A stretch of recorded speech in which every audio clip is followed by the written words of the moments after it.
बिहार की सियासत में नीतीश कुमार की स्थिति अब उस सिम कार्ड के जैसी हो गई है जिसकी वैधता यानी कि एमएलसी पद की सदस्यता तो खत्म हो गई है, लेकिन इनकमिंग यानी कि सीएम पद अभी भी चालू है।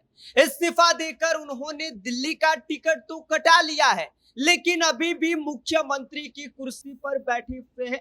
ऐसे में एमएलसी पद छोड़ने के बाद लोगों के जहन में यह सवाल भी है कि नीतीश कुमार दिल्ली कब जाएंगे। इधर नीतीश कुमार की हालत उस विषहीन सांप के जैसी हो गई है जो ना तो फन कर सकता है और ना ही उसके अंदर जहर बची है।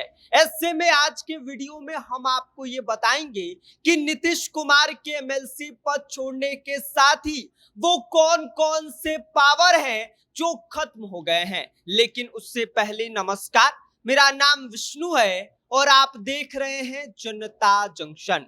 तो चलिए अब सीधे मुद्दे पर आते हैं। बिहार की राजनीति में इस वक्त सबसे बड़ा ट्विस्ट चल रहा है, वो है नीतीश कुमार की डबल रोल वाली स्थिति।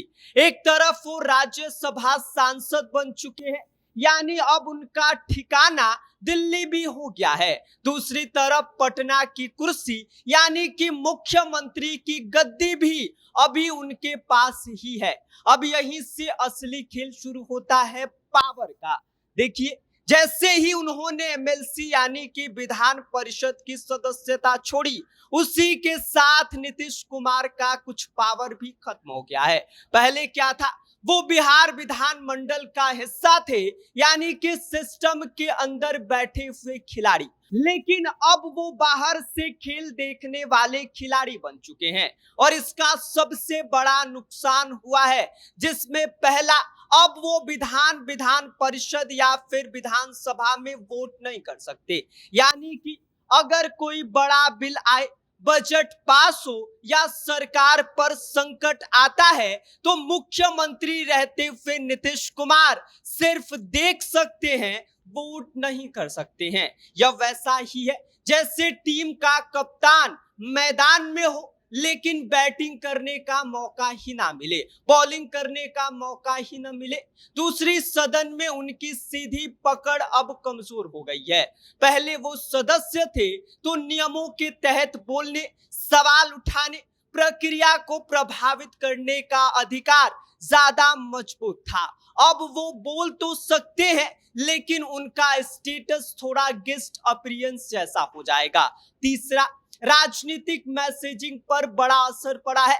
एमएलसी रहते हुए वे पूरी तरह बिहार की राजनीति के केंद्र में थे। अब राज्यसभा में जाने के बाद यह मैसेज आ रहा है कि उनका फोकस धीरे धीरे दिल्ली की तरफ शिफ्ट हो रहा है। इससे राज्य की राजनीति में उनका ग्राउंड कंट्रोल थोड़ा ढीला पड़ सकता है।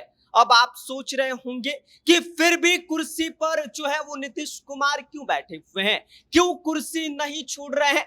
तो भाई, यहां आता है संविधान का अनुच्छेद 164।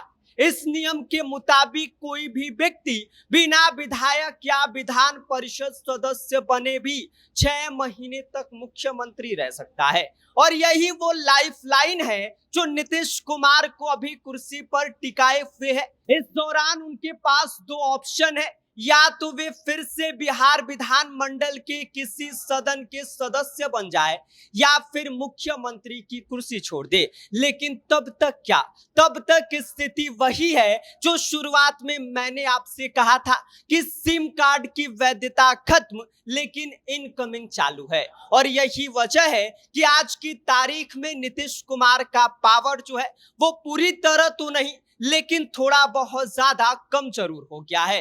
वो मुख्यमंत्री है लेकिन बिना वोट के, वो सत्ता में है लेकिन सिस्टम के अंदर नहीं। अब यही सवाल है कि नीतीश कुमार अब क्या करेंगे, क्या कुछ फैसला लेंगे, यह तो आने वाले कुछ दिनों में स्पष्ट हो जाएगा। लेकिन आप इस पूरी खबर पर क्या सोचते हैं, आपकी इस पर क्या कुछ प्रतिक्रिया है, अपनी राय हमें कमेंट कर दीजिए। आप देख रहे हैं जनता जंक्शन, मेरा नाम विष्णु है।